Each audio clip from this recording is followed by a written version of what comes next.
What's happening, guys? Welcome to the Russell Hantz Show. I'm your host, Russell Hantz. See, I never said that before. So, today I want to talk about Big Brother. Big Brother has officially started. I'm sitting here on the front porch, chilling, enjoying a cigar. Some of you know I smoke them very rarely, but I enjoy it every once in a while.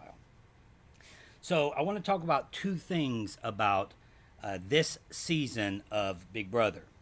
The first thing is about the money situation. The second thing is about the team situation, split into four. We've seen that before.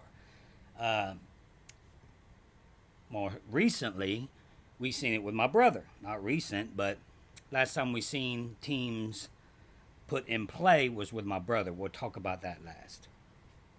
First thing I want to talk about is the new prize winnings of $750,000. Come on, guys, why didn't you make it a cool million? I I thought for sure they were going to say $1 million. I mean, Survivor just stepped it up and did a $2 million season. I don't know if they're going to go back to a million. I don't know what's going to happen in that situation. I don't think Big Brother's going to go back to 500,000 now. It's hot out here. I got it. Wipe the sweat off. But how many of you were a little disappointed that they didn't say $1 million? Because in the big picture of things, Big Brother, you can't tell me they don't make more money than Survivor. They're on 3 times a week. Survivor, when I played, we had 20 million viewers. Now I think they have 8, 9 million. I know it's dropping, but still the number one show. I think Big Brother's the same. 6, 7, 8 million. 3 times a week. And a hell of a lot cheaper. Think about that. The camera crew, where? They're in the walls. What do they have? 2 or 3 people making sure that the cameras are moving, and whatever they do, they have a couple of editors. Let's say they have a team of editors. So does Survivor. They got so much footage on Survivor as well. So I know it's a longer deal, but you're talking about a major production with Survivor. Flying people out to Fiji, whole entire film crews, Ponderosa crews, the handlers constantly, they stay there. So you got to pay all these people, and then they offer $2 million. Who's ever in control of the Big Brother thing, I know a lot of you know, I don't know.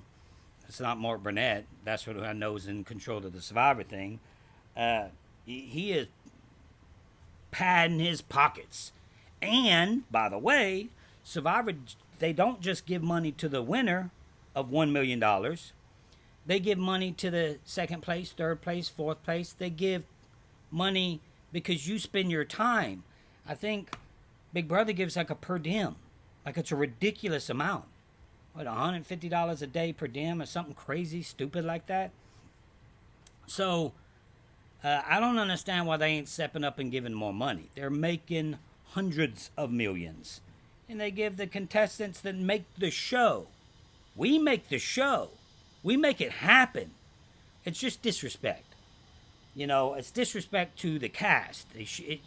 $750,000. Yeah.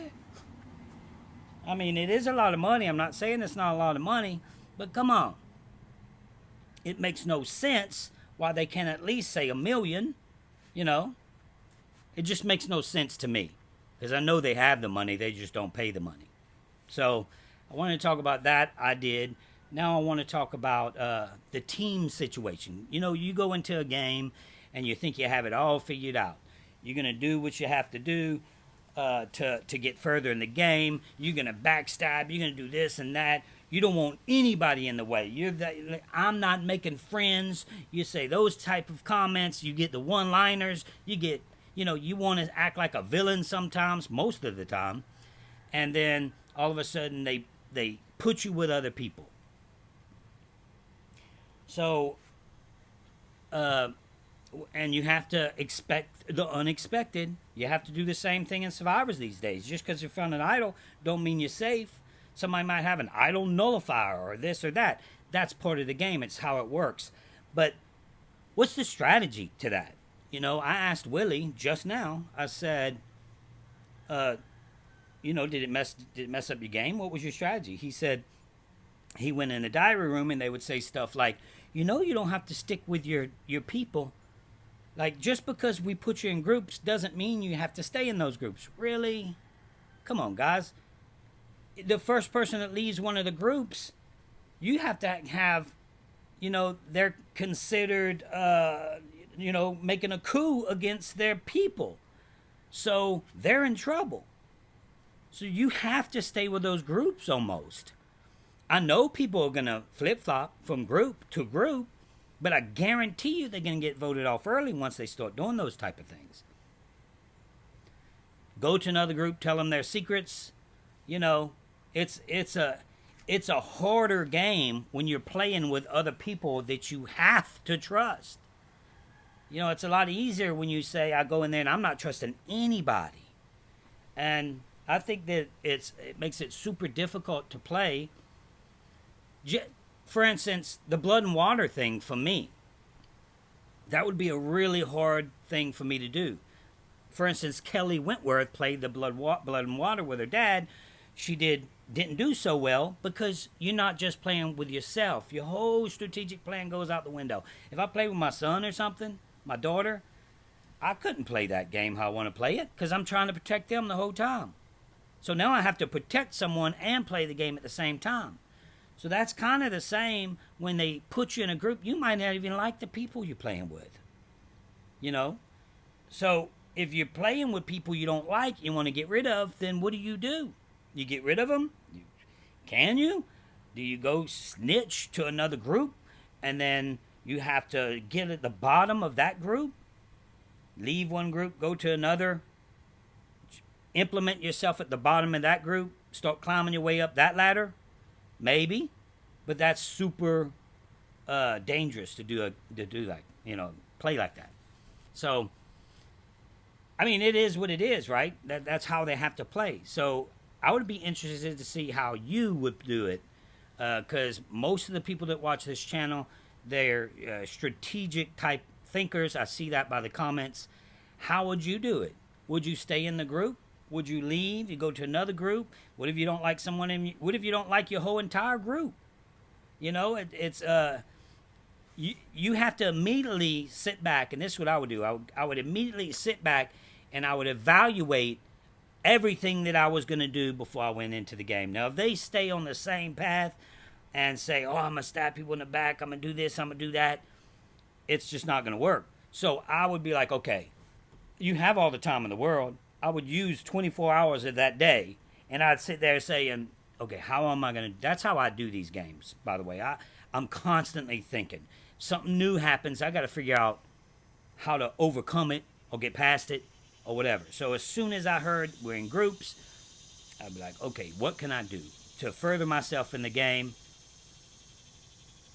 You know, stick with my group or go away from the group. What are you supposed to do? So I'd be interested to see what you guys think. That's all I wanted to talk about. Just a little short video about the two things. The money, which makes no sense, and the group, which doesn't matter if it makes sense or not. It's part of the game now, and they have to do that. So I hope you guys enjoyed. Subscribe if you haven't subscribed. If you've seen my last video on Survivor, I was in Florida hanging out on the boat and not too happy, you know, drinking a little bit and just... probably cussing a little too much. I apologize for that. If you haven't seen it, check it out because I don't hold back. And that's all I got for you today. Until next time, keep hope alive.